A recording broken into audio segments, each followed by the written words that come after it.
Hello everyone, welcome to all in one mix. मैं खुशी और आज आपके साथ डिस्कस करने वाली हूँ क्लास 10 हिंदी का क्षितिज बुक का चैप्टर 11 बाल गोविंद भगत के क्वेश्चन आंसर।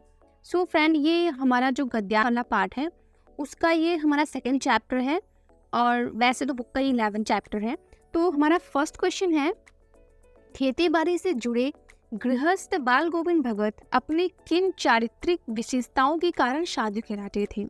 तो यहाँ पर देखो, इस स्टोरी में जो बाल गोविंद भगत जी हैं वो गृहस्थ जीवन जो है वो जीते थे, लेकिन उनकी बहुत सारी जो चारित्रिक विशेषताएं हैं ना वो साधु संत से मिलती थी। तो वो क्या थी? तो आंसर देखो, बाल गोविंद भगत एक गृहस्थ थे परंतु उनमें साधु कहलाने वाले भी गुण थे। तो गृहस्थ मतलब होता है जिनकी फैमिली होती है उनको गृहस्थ बोलते हैं। मीन्स जिनके बेटे होते हैं, बहू होती है, पत्नी होती है, एक प्यारा सा परिवार होता है, वो गृहस्थ जीवन जीते हैं। तो लेकिन उनके अंदर भी एक साधु कहलाने वाले गुण थे। वो क्या थे? पहला, कबीर के आदर्शों पर चलते थे, उन्हीं के गीत गाते थे। कबीर जो है काफ़ी फेमस साधु संत थे, वो उनके आदर्शों पर चलते थे, उनके जो गीत भजन है वो गाया करते थे। कभी झूठ नहीं बोलते थे, खरा व्यवहार रखते थे, किसी से भी दो टोक बात करने में कोच नहीं करते, ना किसी से झगड़ा करते थे। तो यहाँ पर देखो जो साधु संत की विशेषताएं हैं बाल गोविंद भगत के अंदर, वो यह है कि वो कबीर के आदर्शों पर चलते थे, कभी भी किसी से झूठ नहीं बोलते थे, झगड़ा बिल्कुल भी नहीं करते थे और हमेशा सबसे प्यार से बातें करते थे और उनका व्यवहार भी काफ़ी अच्छा था। और फिर नेक्स्ट पॉइंट हमारा है, किसी की चीज़ नहीं छूते थे, ना ही बिना पूछे व्यवहार में लाते थे। कुछ खेत में पैदा होता, सिर पर लाद कर पहले उसे कबीरपंथी मठ में ले जाते, वहाँ से जो कुछ भी भेंट स्वरूप मिलता था उसे प्रसाद स्वरूप घर ले जाते थे। उनमें लालच बिल्कुल भी नहीं था। तो यहाँ पर देखो जो बाल गोविंद भगत जी हैं वो किसी की भी चीज़ जो है ऐसे छोटे नहीं थे या किसी से पूछे। और उनके खेत में कुछ भी अनाज जो भी पैदा होता था वो सबसे पहले कबीर मठ, मतलब कि ऐसा क्षेत्र जहाँ पर कबीर की अनुयायी लोग रहते हैं, वहाँ पर उसको लेकर जाते थे और वहाँ से प्रसाद स्वरूप जो भी उनको मिलता था उसे प्रेम से घर लेकर चले आते थे और उनके अंदर लालच बिल्कुल भी नहीं था। क्वेश्चन नंबर सेकंड है, भगत के पुत्र वधू उन्हें अकेले क्यों नहीं छोड़ना चाहती थी। तो पुत्र वधू का मतलब होता है बहू, ठीक है। तो आंसर देखो, भगत के पुत्र वधू उन्हें अकेले छोड़कर नहीं जाना चाहती थी क्योंकि भगत के बुढ़ापे का वह एकमात्र सहारा थी। उसके चले जाने के बाद भगत की देखभाल करने वाला और कोई नहीं था। तो यहाँ पर देखो, जब बाल गोविंद भगत के पुत्र की मृत्यु हो जाती है तो वो कहते हैं कि अपनी बहू से कि आप दूसरी शादी कर लीजिए, लेकिन उनकी जो पुत्रवधू है वो उन्हें छोड़कर नहीं जाना चाहती थी। तो रीज़न ये था कि उनकी वही एकमात्र सहारा थी उनके जीवन का, और उसके चले जाने के बाद भगत का सेवा देखभाल कौन करता। नेक्स्ट क्वेश्चन हमारा है, भगत ने अपने बेटे की मृत्यु पर अपनी भावनाएं किस तरह व्यक्त की। तो जब भगत के बेटे की मृत्यु हो गई थी तो भगत सिंह ने क्या किया था? तो भगत ने कैसे अपनी भावनाओं को प्रकट किया था? तो आंसर देखो, बेटे की मृत्यु पर भगत ने पुत्र के शरीर को एक चटाई पर लिटा दिया, उसे सफेद चादर से ढक दिया तथा गीत गाकर अपनी भावनाएं व्यक्त की। उनके अनुसार आत्मा परमात्मा के पास चली गई, विरग्नि अपने प्रेम से जा मिली, यह आनंद की बात है, इसे दुखी नहीं होना चाहिए। यहाँ पर जो भगत जी हैं वो अपने पुत्र को एक चटाई पर लिटा दिए और सफ़ेद कपड़े से उसको ढक दिया और गीत गाकर उसको अपनी भावनाएं को व्यक्त की और उसको अच्छे से विदाई दिया। उन्होंने जो है कहा कि यही वो समय है जब किसी प्राणी को खुशी मन से विदा करते हैं तो उसकी आत्मा को शांति मिलती है और जो उसकी आत्मा है ना वो ईश्वर के पास चली जाती है। तो ये एक आनंद की बात है, हमें इसे दुखी नहीं होना चाहिए।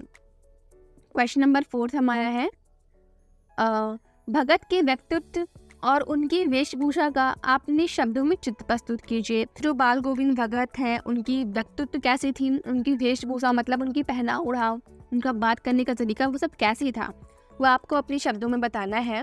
तो आंसर है, बाल गोविंद भगत एक गृहस्थ थे लेकिन उनमें साधु सन्यासियों के गुण भी थे। उन्हें किसी काम के लिए दूसरों को कष्ट नहीं देना चाहते थे, बिना अनुमति के किसी की वस्तु को हाथ नहीं लगाते थे, कबीर के आदर्शों का पालन करते थे, सर्दियों में भी अंधेरा रहते ही पैदल जाकर गंगा स्नान करके आते थे तथा भजन गाते थे। वेशभूषा, तो यहाँ पर देखो जो बाल गोविंद भगत हैं वो गृहस्थ जीवन जीते थे, उनमें शाहरुख खान के जैसे गुण भी थे और वो किसी को अपनी वजह से कष्ट नहीं देना चाहते थे, किसी के वस्त्र को वो छूते नहीं थे, झूठ नहीं बोलते थे और सर्दियों में भी वो नंगे पाँव आते थे और गंगा स्नान करने वो जाते थे और वेशभूषा से ये साधु लगते थे। इनके मुख पर सफ़ेद दाढ़ी तथा सिर पर सफ़ेद बाल थे। गले में तुलसी के जड़ की माला पहने थे। सिर पर कबीर पंचों की तरह टोपी पहनते थे। शरीर पर कपड़े बस नाम मात्र के थे। सर्दियों के मौसम में बस एक काला कंबल ओढ़ लेते थे तथा मधुर स्वर में भजन गाते फिरते थे। जैसे ही साधु संत की वेशभूषा होती है वैसे कुछ वेशभूषा बाल गोविंद भगत जी की भी थी। उनके दाढ़ी और बाल जो थे वो सफ़ेद थे। कबीर पंथ की टोपी पहनते थे, वो गले में तुलसी की माला पहनते थे और उनके शरीर पर जो कपड़े होते थे वो नाम मात्र के होते थे।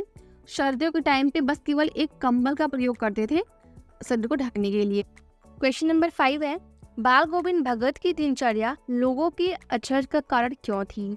तो बाल गोविंद भगत जो है उनकी दिनचर्या वो अपना पूरा दिन कैसे बिता रहे थे? मीन सुबह जल्दी उठते थे, ठीक है, और नंगे पाँव चलते थे। सर्दियों में भी वो दूर तक पैदल चलकर नहाने जाते थे।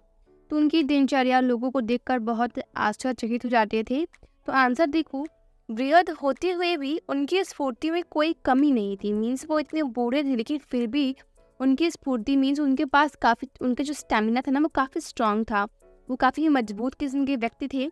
सर्दी के मौसम में भी वो भरे बादलों वाले भादों की आधी रात में भी वे भोर में सबसे पहले उठकर गांव से 2 मील दूर स्थित गंगा स्नान करने जाते थे। खेतों में अकेले ही खेती करते तथा गीत गाते रहते। विपरीत परिस्थिति होने के बाद भी उनकी दिनचर्या में कोई परिवर्तन नहीं आता था।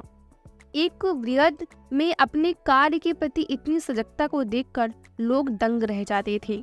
यहाँ पर देखो, जो बाल गोविंद भगत जी हैं वो इतने बूढ़े थे लेकिन फिर भी उनके अंदर काफ़ी ज़्यादा पूर्ति थी, ठीक है। सर्दी के मौसम में भी जब भादों का महीना होता था, आधी रात में भी, और जब भौर मतलब कि जब हल्का हल्का अंधेरा होता है और सूर्य की हल्की किरण दिखाई देती है, उस टाइम को भौर बोलते हैं। तो उसमें भी वो सबसे पहले उठकर गांव से 2 मील दूर जाकर गंगा स्नान करने जाते थे वो। और कैसी भी मौसम हो, कैसी भी परिस्थिति हो, लेकिन उनकी जो दिनचर्या में कोई भी कमी नहीं आती थी और उनकी इस कार्य करने की सजगता लीन को देखकर लोग जो है दंग रह जाते थे। क्वेश्चन नंबर 6 है हमारा, पाठ के आधार पर बाल गोविंद भगत के मधुर गायन की विशेषताएं लिखिए। तो बाल गोविंद भगत जो है इसमें इस चैप्टर में मेंशन किया गया है कि वो कितना अच्छा वो गीत गाते थे। तो उनके गीत पर लोग क्या क्या, उनकी विशेषताएं क्या क्या होती थी वो आपको बताना है। तो बाल गोविंद भगत के गीतों में एक विशेष प्रकार का आकर्षण था। खेतों में जब वे गाना गाते तो स्त्रियों के होठ बिना गुनगुनाए नहीं रह पाते थे। गर्मियों की शाम में उनके गीत वातावरण में शीतलता भर देते थे। संध्या समय जब वे अपनी मंडली समेत गाना गाने बैठते थे तब उनके द्वारा गाए पदों में उनकी मंडली दोहराया करती थी। उनका मन उनके तन पर हावी हो जाता था। मन के भाव शरीर के माध्यम से प्रकट हो जाते थे और वे नाचने झूमने लगते थे। तो बाल गोविंद भगत के गीत कुछ बहुत ज़्यादा आकर्षक थे। वो खेतों में जब काम करते वक्त गाते थे तो आसपास की जो स्त्रियां होती थी उनके जो होठ हैं वो भी हिलने लगते थे, वो भी गुनगुनाने लगती थी। और आसपास का जो वातावरण था गर्मियों के मौसम का वो एकदम शीतल सा भर उठता था। हर जगह खुशनुमा माहौल होता था और जब वो गाती थी तो उनके पीछे की जो मंडली होती थी वो भी उन गीतों को दोहराती थी। तो ऐसा लगता था कि वो गाना गाते समय ना उनका जो मन है, वो उनके भाव हैं वो शरीर पर हावी हो चुके हैं और वो नाचते झूमने लगते थे, एकदम लीन हो जाते थे। क्वेश्चन नंबर 7 है हमारा, कुछ मार्मिक प्रसंगों के आधार पर यह दिखाई देता है कि बाल गोविंद भगत प्रचलित सामाजिक मान्यताओं को नहीं मानते थे। पाठ के आधार पर इन प्रसंगों का उल्लेख करिए। तो इस पाठ में ऐसे बहुत सारे प्रसंग हैं जिनके माध्यम से भी यह पता चलता है कि जो बाल गोविंद भगत हैं हमारे समाज में जितने भी प्रचलित सामाजिक मान्यताएं हैं वो उनको नहीं मानते थे। तो आंसर देखिए, बाल गोविंद भगत प्रचलित सामाजिक मान्यताओं को नहीं मानते थे। तो पहला कारण है, जब बाल गोविंद भगत की बेटी की मृत्यु हो गई उस समय सामान्य लोगों की तरह शोक करने की बजाय भगत ने उसकी सैया के समकक्ष गीत गाकर अपने भाव प्रकट किए। मीन्स जब उसके बेटे की मृत्यु हो गई तो लोग रोते हैं, लेकिन बाल गोविंद भगत ने अच्छा सा गीत गाकर अपना भाव प्रकट किया और उन्होंने कहा, आत्मा का परमात्मा से मिलन हो गया है, यह आनंद मनाने का समय है, दुखी होने का नहीं।